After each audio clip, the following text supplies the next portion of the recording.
so cockroaches won't be able to enter anymore. Oh my God. I've never laughed more in my life. Oh my God. Oh This is so funny. I'm Oh my dying. God. I do need a higher AC, please, after that. If anybody can Oh my Lord. turn down That the was AC. funny.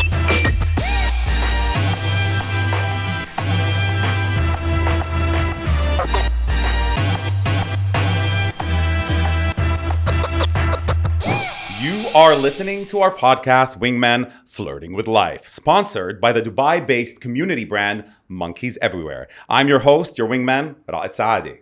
Beside me today is a remarkable Lebanese fitness influencer that Dubai has fallen in love with.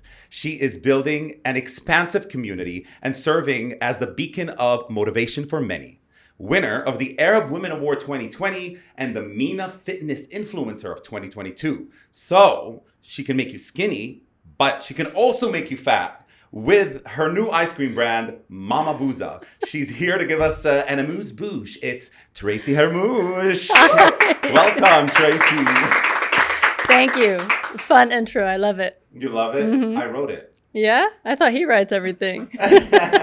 No, he does the crazy stuff on the Just the show, crazy stuff. Yeah. So, Amuse-Bouche, Tracy Harmoush, what did you think of that? I love it. It's so cool. Isn't it so Nice cool? play on words. Nice play. Right? Has anyone ever said that? Or are we Just the you. first? Just you.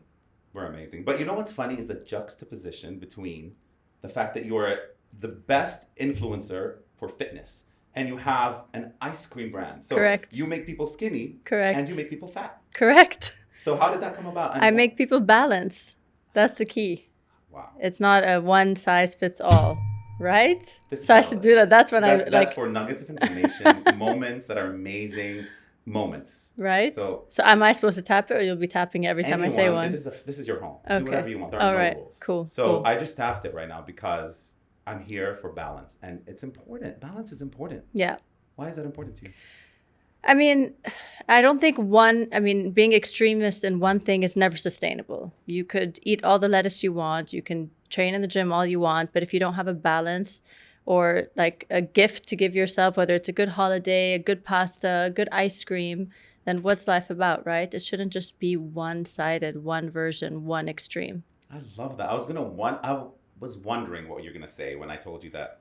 How does it make sense? You know, ice cream, calories and sugar, but yet fitness. And do you eat ice cream? How much of the ice cream do you eat? I eat ice cream, yeah. But on my weekends, that's balance, you see. So I make it a point that on my weekdays, I try as much as I can to eat clean. I leave the ice cream, I leave the junk for the weekend. So, and besides, I never pushed or spoke about calories per se. I always talk about strength, like how to get stronger, how to be disciplined, how to have some willpower. But to talk or restrict based on like calorie counts, it was never my language from the beginning. And I always talked about balance. So the Mama Booza seemed like a no-brainer when they approached us to partner with them because, I mean, one, it's an amazing concept, Arabian flavors. Nowadays, more than ever, with everything going on with the world, Arabian flavors was just like something I wanted to be a part of, an Arabic brand, like really talk about like nostalgia and culture. So that was important. And then it's also a beautiful story with Susanna Benna. She's Mama Booza herself. She started cooking at home in London. She was doing that over COVID. First time she's ever had a job or actually did any business for that matter. Started making a bit of money, selling to her friends, selling to a couple of local restaurants. And finally, she her two sons wanted to blow this up. So they approached us and said, listen, I'd love to bring this to Dubai. I know you and Wael do marketing and branding and you know how to blow this up. So would you guys partner with us? Like, hell yeah, we tasted the flavors. It was sick.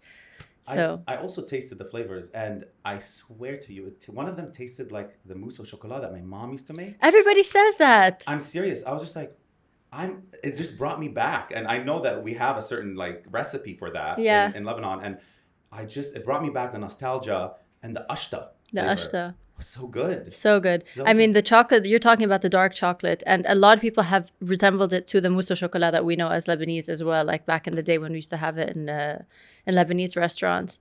We also have the tamer knefe and pistachio. All really good. All very nostalgic. Like it's really, really traditional, which is why we perfected it. I mean, it took us about a year to launch here in Dubai. We really worked the recipes all over. We started testing with people that we know for a while, sending it to our friends, getting their feedback, changing a few things, and then we just launched in December. Okay, so now we have a game for you. We're going to start off with a game. Wow. You ready? Already. Let's do it. You ready? Yeah. Okay. So we actually brought 3 ice creams from, it's the same flavor, chocolate ice creams. 2 of them are not yours, and 1 of them is yours. So now, Bring it over. You really think? Bring it over. Easy for you? Let's see. We're testing you here. Let's do it. And she was not prepared for this, Okay. to be honest. Let's do it. All right. Bring it over. We're going to do a taste test. Are you ready? I'm ready. All right. Let's see if you know which one's your Mama Booza. They're right. all chocolate flavors. Go ahead. Okay. Let's start. I'd share, but post-COVID, I don't do this anymore. I don't care, but you would. Okay.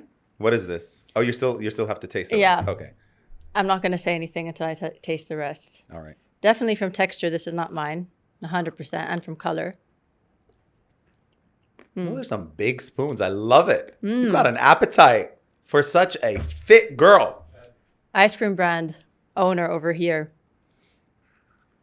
Also, from the looks of it, definitely not my ice cream. Really good. Not mine.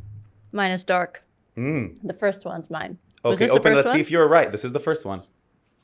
All right. There you go. You see? That was very good. Look Thank at you. Thank you. Mama Booza. I even love this box, the branding and everything. Mine's the like packaging. really rich and dark chocolate, by the way. Now, can The I rest- taste it? Yeah, Because go I got for it. jealous of you with all these You've never huge... tasted it? No. I tasted the ashta. And this is the mousse au chocolat. The dark chocolate. Okay. Now it's my turn. Do it. I got jealous of you. Yeah, it's so good. I want to finish it. Tell me it's not great. Oh my God.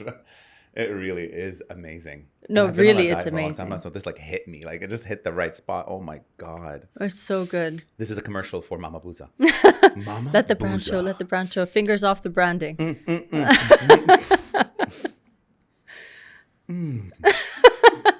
The best ice Right? cream I've ever tasted. I'm telling you. Wow.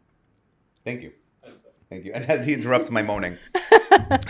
Please do not interrupt my moaning. This is Mama Booza, Ashta. All right, let's try Ashta. Wow, you guys actually got my Booza to the set. I'm so happy. See, we're amazing, right? You are. We really do the homework. You Here do. at Wingman, flirting with life. And Mama Booza. Okay, let's try Ashta. I already tried this one. I want more. Asha's really good with a nut. Oh my God. With a pistachio inside. So good. But it's best with our toppings. You have to do it with extra pistachio slivers and ghazl al-banet and the cones. Stop. Done deal. Stop. I'm telling Should we you. put it here for branding and for commercials? Yeah. Let's turn around like this. So, a little birdie told me something about your life, Yeah. and I'm going to tell you what it is. But since this is the Wingman podcast, you're going to know which direction I'm going in this. Okay, tell me. All right. So, a little birdie told me that you and your husband, correct me if I'm wrong, dated, and then then your husband said that I'm not ready and wasn't ready for a relationship, left for 10 years, and then after 10 years came back, and then he said, now I'm ready. You took him back and you ended up marrying him after 10 years. Who's this birdie and what is this lie? It's a lie. Please not correct true. us. It's not true. It's actually a very different story. It's true that we broke up for a while and came back, but So it wasn't 10 years. Not 10 years, not those reasons, not him not not saying being ready. I'm not ready. Okay. 'cause None of that. Okay. So please. Who told you that? We're not allowed to I'm disclose. so We do. Listen, we have curious. investigators here, and we have some people who Not do really research. good ones. Not good ones. But I mean, we weren't sure of this information, so that's No, why I'll we tell you wanted the story. Tell me the story. So Wild and I have known each other since we were 10. So we were cute. friends for a long time, but like distant friends, like acquaintances. We run into each other in our late teens and early 20s. We'd see each other in clubs and bars and stuff like that. And I moved to Dubai when I was 21. But then I was dating throughout all of my 20s, and he was dating as well. So we weren't really close. We were just good acquaintance friends. And then when I broke up with my last boyfriend of 5 years, I went to Lebanon. I was partying. I ran into him. He owned a club in Lebanon, What was the name of the club? off and on. It was like an underground. Underground? Jamaisi? Worse. Word. No, it was like after hours club. Oh, amazing. So you just go there at 2 a.m. You like the bad boys then. Look at you, Yeah. dating an underground club owner at 2 a.m. But I mean, he wasn't the underground club owner. He was a guy I know since I was 10 years old. So there's a difference there. Got it. But yeah, he loved, he still loves house music. And, you know, he was in the DJ scene and stuff like that. He used to DJ as well for fun in his own club. Anyway, point is, I met him again when he was single and I was single around 30 years old. 29 to 30 years old. So and never fling, never flirting. That's never when before. No, never. Just friends. Never. Nothing. Because we didn't have room to. I had boyfriends. Like I had a 4-year relationship and a 5-year relationship back to back. So all of my 20s I was dating. There was no room for anything else or even to get close to him. Okay. So I really got close to him at 29, 30 when we were both single. And that's when we kind of hit it off. At first, it felt like, okay, I've known this guy forever. I mean, I'm sure it's just a fling. There's no way it's going to be anything serious. I live in Dubai. He lives here. But from my understanding, and the truth is that he had a crush on me since I was 10. Oh, that's so cute. I mean, I can imagine. And I understand why he has a crush on you. You're stunning. Thank you. But yeah, so pretty much back and forth. The back and forth was, okay, I live in Dubai. This is not going to turn into anything serious until eventually it did. But we did break up. We did break up because of, I think there was like damage in our relationship because of the distance. He was not comfortable. I was not comfortable. And then it was like, you know what? Our sensitivities kind of clashed. And we were not in a right place. I don't think him being in the club business was right for me, and me living in Dubai and not really comfortable dating a guy long distance was right for me. Eventually, we broke up for that reason. 2 years later, he moved to Dubai and we got back together. So there was a breakup and getting back together. But it wasn't 10 years and he wasn't ready. It wasn't one of those. Maybe the number 10 was 10 years old. And he wasn't ready, wasn't a thing. It was more the other way around, actually. He was just always, I was born ready for you, Tracy. At 10, at 20, at 30, I'm ready for you. Yeah, that's the truth. Oh my gosh, that's amazing. What would you advise people who are going through a long distance relationship? Like, what do you advise people who are going through a long distance relationship? I honestly, if I'm going to be honest, I don't believe long distance relationships 9 out of 10 times work, because I feel like the whole point of being in a relationship is the connection.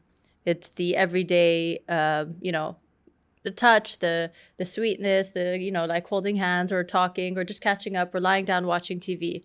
The rest of a relationship is almost like you're reporting to somebody. Like, yeah, this is what I did today. I just had my meeting. And that kind of conversation is the only thing that survives in a long distance relationship. You don't have the intimacy anymore. So I don't personally like it, but I know like my best friend had a long distance relationship with her now husband, but I can't tell you how dedicated they both were. They used to fall asleep with each other on Skype at the time. They used to watch movies together on Skype, like things I don't have the time for. At least for me, there's no way in the world can I do something like that, especially now. But maybe if you're early 20s, you still have the dedication to give so much energy and time over virtual calls. But for me right now in my 30s, I can't. Like I always say, if my husband moves to God knows where, Zimbabwe, I'll move with him. I don't care. Oh, I love that. I mean, there's no point otherwise. I mean, I chose to be with him. So even if life takes us there, I will go there. I mean, what's the point of me saying, oh, look, I'm going to chill here in Dubai. You can go do your work there and come back and visit me whenever you're ready. I would never do that. I don't think it ever works.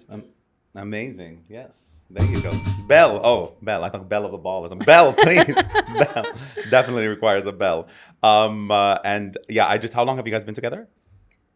Married or together? Married. Like I've been together, married, July 2022. Yeah, 2 years. 2 years. So after the pandemic. Did you guys survive the pandemic? We actually got close in the pandemic.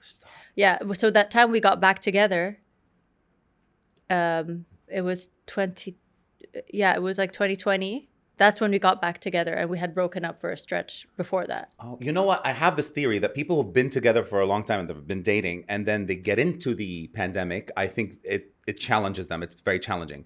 But people who start in the pandemic, usually it makes them stronger. Them closer? I'm one of those people that my ex relationship did not survive the pandemic. And it just got, worse and worse and worse. And we're just like, all right. I know so many stories like that, by the way. It's crazy. They either got married, had a child, or divorced, or break up. Those are like Because you're forced to like be there to really look into the relationship during the pandemic. So it's either you got closer together or you realized that we're not for each other, you know? You must be grateful a little bit for that period. Not obviously nobody's grateful for it. It was pandemic. prior to pandemic. It was like 6 months prior to pandemic. Okay. So it was just going into the pandemic. But in the pandemic, we were so close, like every single day, making food together.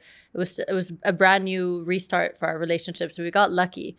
It wasn't like we've been together for 10 years and we're like, okay, shit, now I have to sit with him all day long, you know? So it was a nice way to like restart our relationship properly. So, you're one of those people that capitalized on the quarantine. I feel like you won an award for being one of those fitness influencers that motivated everybody during the pandemic and started a community. And then you found a husband. Right? I mean, look at you. You didn't waste time in the quarantine. Win-win. I don't want to tell you what I was doing in the quarantine. That's when I just lost a lot of time.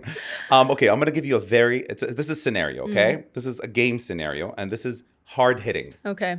Are you ready for hard hitting? I'm ready. Okay. Let me know if it makes you uncomfortable, but I feel like nothing makes you uncomfortable. Nothing makes me uncomfortable. Good. Okay, this is a scenario. I'm your husband. I'm your husband. You're my wife. And I'm going to come up and tell you something, and you have to act like nobody's in the room. It's just you and your husband. And we want to know truthfully and honestly how you would respond to this scenario. Okay. Okay? Honey. That's how I answer him, by the way. شو في خير. Hey, حبيبتي, بس بدي أقول لك شيء. Finances have been very bad. Yeah. It's been really tough on us. And I know that we've been trying all these avenues and it's just not working anymore. And I've come up with a great idea. Hear me out. I'm here for an open conversation. Just hear me out and then think about it. Just don't give me an impulsive reaction, please, baby. Yeah. I am considering that, like, knowing that we're both very attractive, obviously. I mean, everybody can see it online. Everybody compliments us as the power couple of the world. I'm hot as hell. You're gorgeous. I mean, and humble. And I was thinking that now it's a very much a trending topic, and everybody's talking about this everywhere, and people are making immense amount of money. And also it's opening up a lot of business opportunities and opening up a lot of ways, and people are open-minded. I just want us to be more open-minded. How do you feel if you and I start an account on OnlyFans? Can't give a straight face. Like together or separate accounts? Honey, together, of course. You know, how many couples have that together? What do you think? No, I want you to honestly tell me what you think. And honey, just not an impulsive reaction. Just think we can make a lot of money. Think Pamela Anderson. Tommy Lee. Think Tommy Lee and Pam Anderson.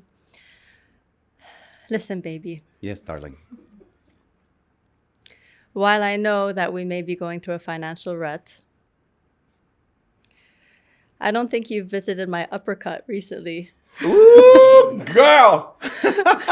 It's been quite some time since you've seen my uppercut. Honey, it's a normal thing now. It's a trending topic. There's so many people that are just making bank. And I'm not saying that we're going to be cheating. We're not going to say, why not share the beauty? It's beauty. Share it. Wow. Am I convincing, by the way? Very. You're like, let's sign up. Let's go. Let's do it. I'd rather be broke as hell alone than do an OnlyFans with you. And that's not nice. Well, okay. That's literally what I would That's say. literally actually what you would tell him? Imagine. Why imagine? I mean, you never know. Times could get tough. Times can get tough, but there's solutions to tough times. Okay. OnlyFans is not a solution. But what would you say to people who are actually, doing it and consensually and are making a living and, sex work is real work and all that stuff? Like, what do you say to those people who are amongst us in Dubai and are on OnlyFans? Look, I am very clear about my point of view on this. I think that it's very easy. I mean, if I wanted to be making millions right now, I think it's pretty easy for me to do so if I want to do it in a non-legitimate way.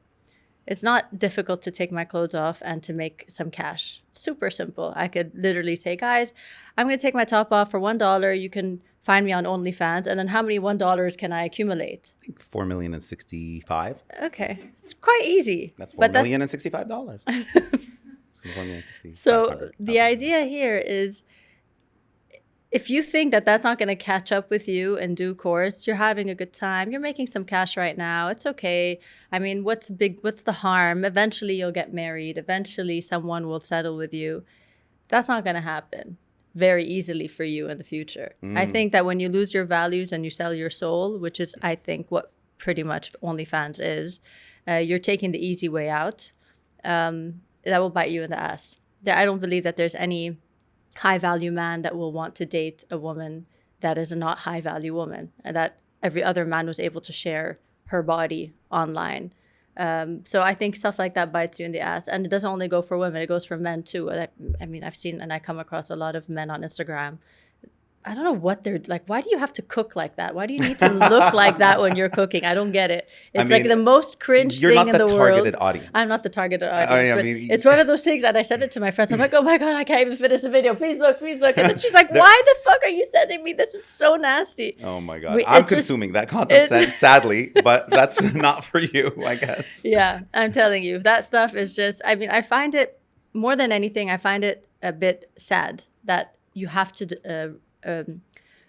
like that's what you need to revert to in order for you to think that this is what I need to do to make money. And there's tons of ways that you can use your intellect and skills and time and energy to make some money, and that's not the only way. The fact that you have to resort to that it's quite sad, I think. My favorite thing that, and one of the most famous OnlyFans stars said, and someone asked her in an interview, they were like, how are you going to feel when your children one day see these videos and they're going to feel embarrassed and they're going to feel not good about their mother being there? She said, they can go and cry in a Ferrari.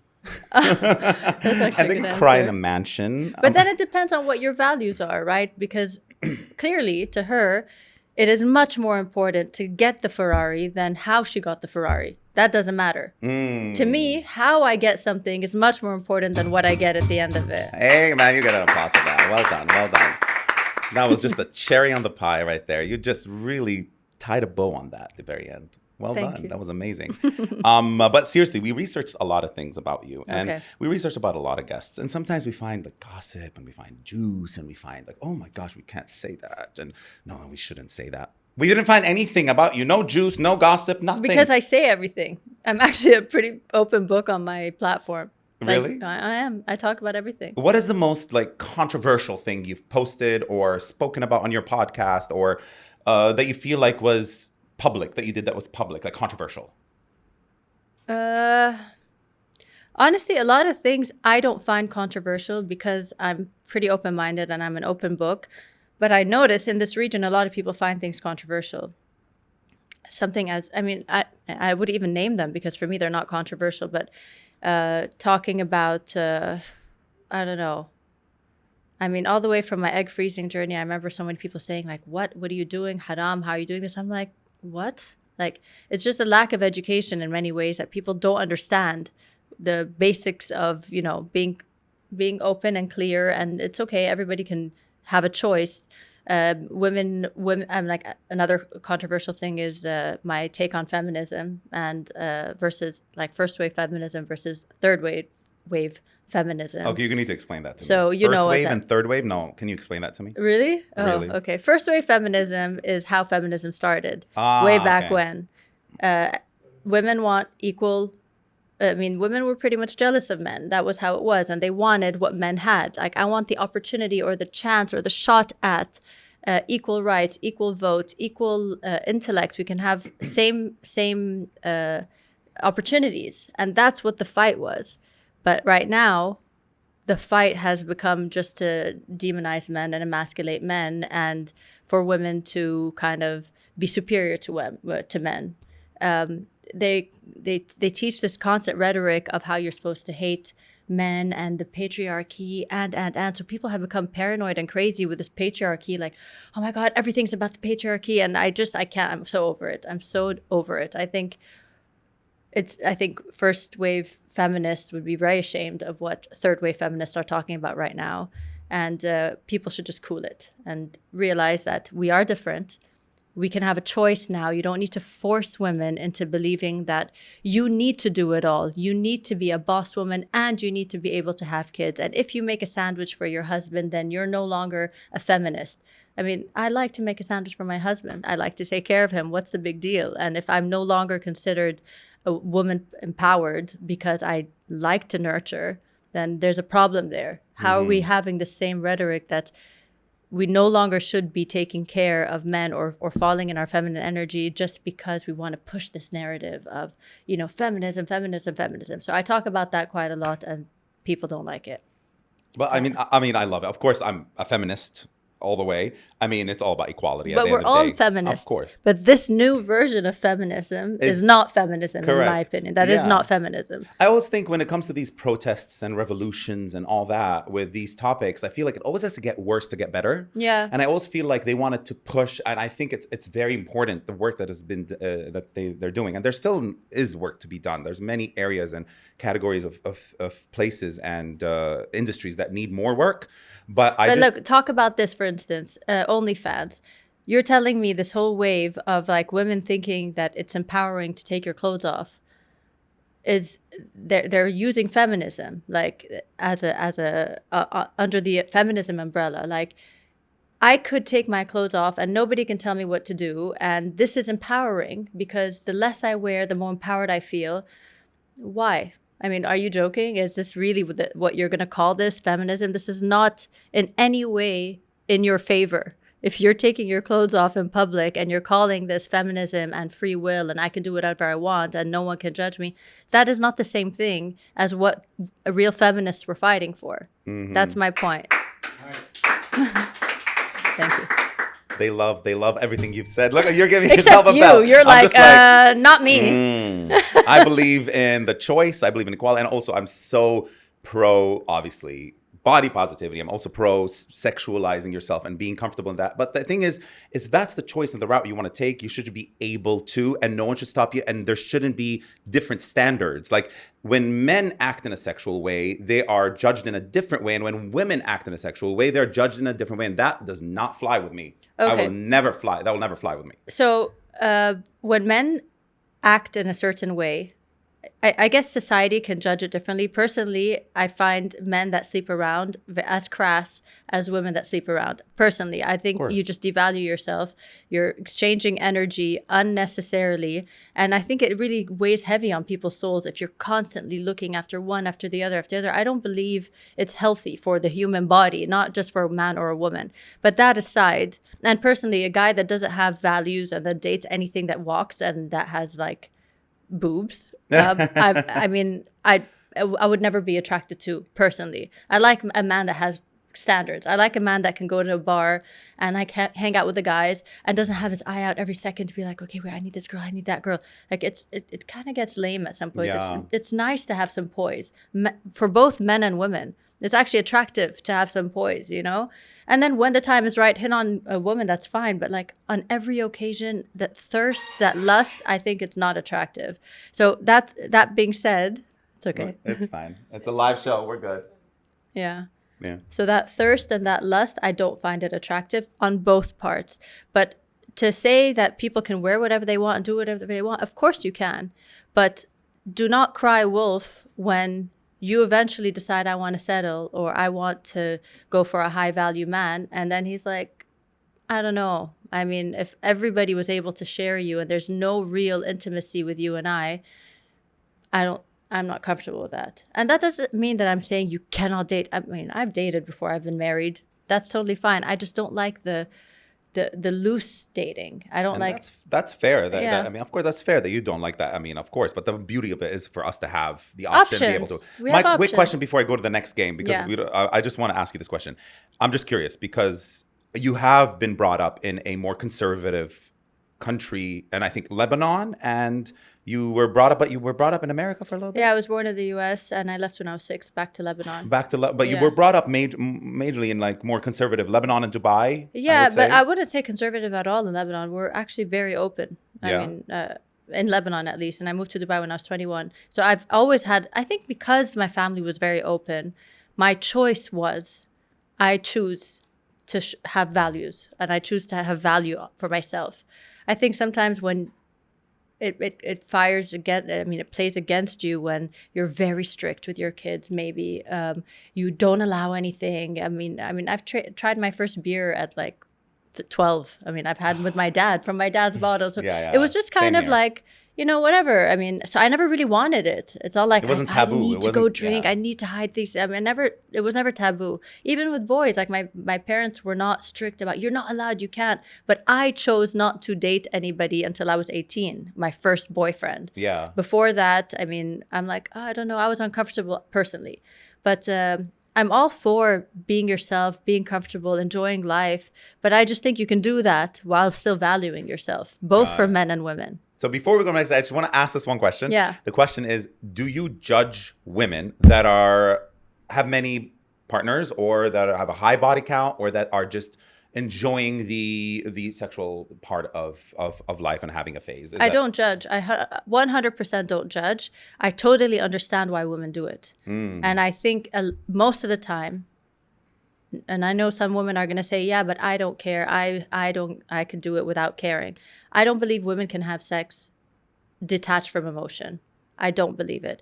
And if you are doing it detached from emotion, you're really putting up a wall and guarding yourself so hard, which women can do, to pretend like you don't care, because that's the only way you can protect yourself. So not to judge them, I feel sorry that you're going through that, because you must have been really, really hurt or scarred at some point in your life for you to feel the need to put such an aggressive wall not to feel anything when you're having sex. Men can. They can maybe not remember you the next day, but I don't believe any woman can tell me right now that it feels good for a man not to call you the next day and you're just fine. Then, you know, I mean, you can have sex with a guy and then he doesn't call you the next day and you can just go about life as usual and it doesn't bother you. I do not believe it for a second. It does hurt. I hear the comments firing up. I can see them right there. I'm like, on this reel, I can see the comments go down, blah, blah, blah. Do you agree with Tracy? Let us know in the comments if you agree. Let us know, and we will respond to you. If you could honestly say that it doesn't hurt your feelings if a guy doesn't call you the next day and pretends you don't exist and you didn't matter, you're telling me that that doesn't bother you, I don't buy it. Let us know.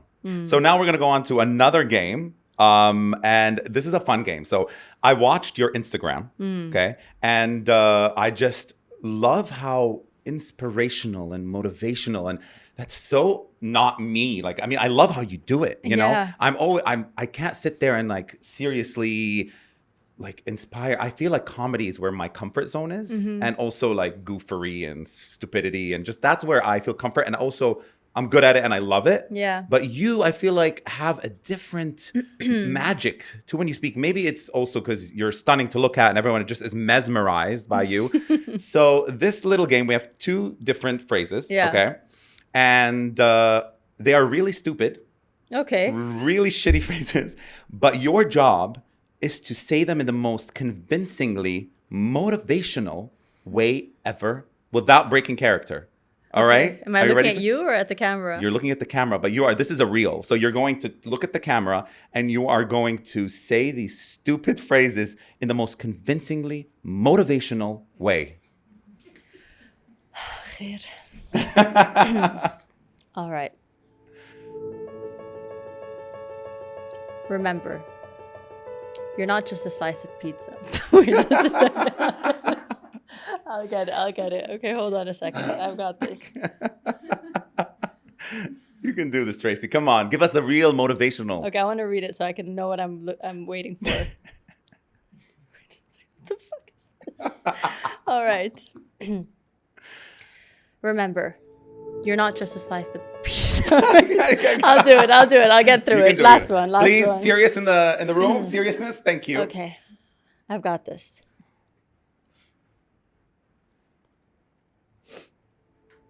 Remember, you're not just a slice of pizza.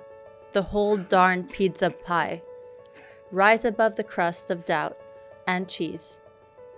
Cheese your way to success. Last night, I was walking from my living room to my bedroom. And this is when I saw a cockroach. A big, black, ugly cockroach. And sometimes you reflect on such sudden situations in life and it makes you realize how ugly your life is. So, embrace every moment of it. Close the gaps of your house. Close the gaps of your house so cockroaches won't be able to enter anymore. Oh my God. I've never laughed more in my life. Oh my God. Oh my. This is so funny. I'm dying. Oh my, I do need a higher AC, please, after that. If anybody can Oh my Lord. turn down the AC. Funny. My goodness.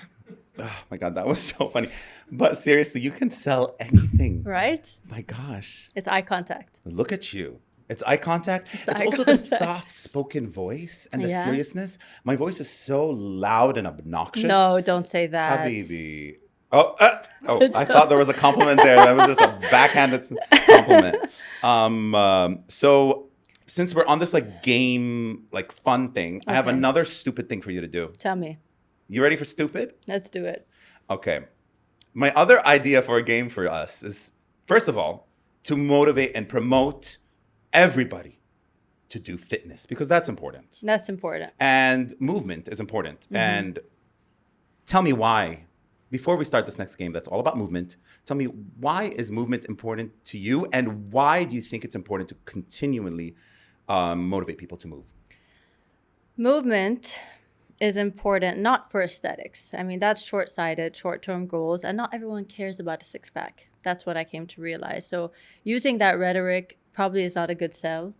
But if you tell people that you'll be able to play with your kids when you're 65, maybe it's a better sell. When you tell people that you will walk without a cane when you're 70, if you have the muscle of longevity, which is the organ of longevity, which is muscle, that is probably a bigger sell. If you tell people that you will have good posture, you will never need to sit in a wheelchair.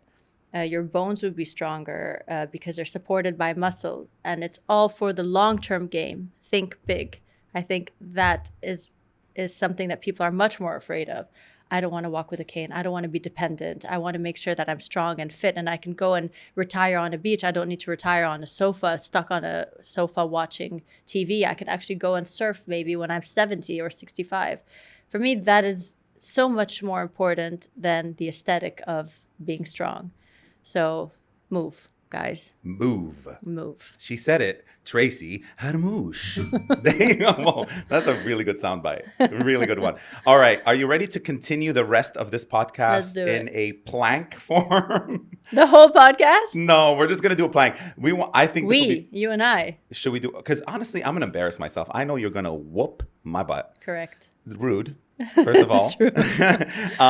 Look at you. You're dressed in heels. Can you choose? You want to do push-ups? You want to do a plank? You want to do squats? What do you want to do? I mean, if I wasn't wearing a crop top, I would have done a handstand, but let's do it. Can we give her another shirt or something? No, we're good. Okay. We're good. Handstand. Maybe we might have to do that. We'll see. So let's do a plank competition. Yeah. And continue the questions of the podcast. Seriously, like you can't drop on the plank. And whoever drops first gets... You love getting things. I want to get things. I mean, what's the point? First of all... Competition. I will make a Mama Booza reel commercial for you on my Instagram. Okay. How many followers do you have? Only 40,000. Is that okay for you? Yeah, that works. Not bought. They're real. I didn't buy a freaking one of them. Every single 40,000 person clicked and said, I love you, Raed. Me too. Oh, you didn't buy them? I would never. No. I would never. That's another thing. Back to what I said before. Getting the thing at the end is not as important as the journey or the value system that you set for yourself. So getting that Ferrari is what's important to that woman, but how she got there didn't matter to her. For me, having the followers doesn't matter. How I got there matters. Who's following me matters. Was it choice or was it bought? And I would never buy a single follower, ever. Amen. I agree with that. Amen to that. What's the point? It's such a lie. What's the point? So you don't like my gift of me giving a Mama Booza commercial on let's do it. Okay, yalla.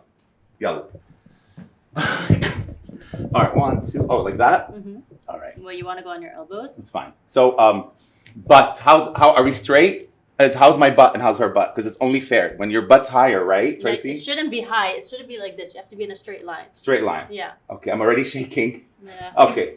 Now, Tracy, as we continue this podcast. Yes. I want to ask you, what does love mean to you? Well, love is love is blind. Is it really? You get blinded when you're in love with your husband? Yeah, I mean, love is the essence of all humanity. I'm not moaning for any reason Are you other okay? than pain. You okay? You want to revert to side plank? Okay, fine. Side plank a little bit. All right, there we go. A little rest. So, tell me about the hardest moment in your life or the biggest struggle you've had in your life thus far. Thus far, the biggest struggle in my life was... Obliques. Okay, others. Okay, I'm gonna go there. I'm still planking, so okay. Tell me about the hardest, like the biggest struggle of your life. Go. The biggest struggle, but that's too broad. Be a bit more. Tell me about the specific. most embarrassing moment of your life. Okay, I'm dying. I was in school. Quickly, And... hurry! Alright. I can't. Oh my god. And How that's many minutes how it's was done. that? How many minutes was that? Was it a minute? It was not even a minute. Shut up. Was it a 2 minute? minutes, that's it. Oh, Maximum minute. I just need a little stretch. 1 second. Oh my gosh. Are you okay? No. You need some water? Medics, security, help, a stretcher, something. But that was actually good for me. Yeah. I need to do You'll be more sore of that. tomorrow. I need to do more of that. Now I'm winded. Okay, podcast is done. Wrap. It's a wrap. We're done. Rock. Wrap it up. Okay, so you could have gone longer? Yeah, Don't lie. I won't. How long have you? What's the longest plank you've done? I don't remember, but I think I don't remember. Not I more think than- 6-7 minutes, maybe longer even. But I forgot. I remember doing a playing competition and we like lasted. Shut up. I would never say that to a guest on my podcast, but shut up. Wow. Yeah. We'd like to give you a gift from Monkeys Everywhere, the community-based brand here in Dubai. These are 2 shirts for you and 1 for your husband. No way. Yes, please open them up and That's cool, actually. show us what you got. Oh, you got my husband medium? Why is that He's gonna bad? get offended. Why Does he is look that small? Really? No, he has. What are the 2 sizes? He's large, but yeah. We can change the size. Not a That's biggie. so cool. I love it. Yeah, so we partnered with an amazing artist, and they created this Yankee very cool. mascot, and it's just I love the funky Oh, drawings this is on the different. shirt, and this is This is small. This is different. yeah, I this love is simple, it. Simple. less like colorful, but still. This is mine. Yeah, This I is love yours. it. My husband would love this, by the way. And one more for you. These are sweatpants from Monkeys Everywhere. Show us what you got. This. For this portion, we need like a live band. Season 2, we're gonna have a Season live band 2. and a live audience. Stay tuned. Very cool. I love it. That's exactly what I'm wearing. We're gonna be twinsies. Nice. I really You love and I. it. Let's wear it together and then go sell some Mama Booza door to door. This is so cool. Thank you. I really love it. Oh, I'm glad. And you you're still love it. promoting Mama Booza on your Instagram. I That's haven't true. forgotten I promised about that. you. I promised you a free reel. I got it. Halas. Usually I charge for those, but you're getting a free one. So I mean, obviously we're getting closer to the end. I just want to know what is next for you, and is there anything you'd like to promote or plug, or tell us what's next for Tracy Harmoush?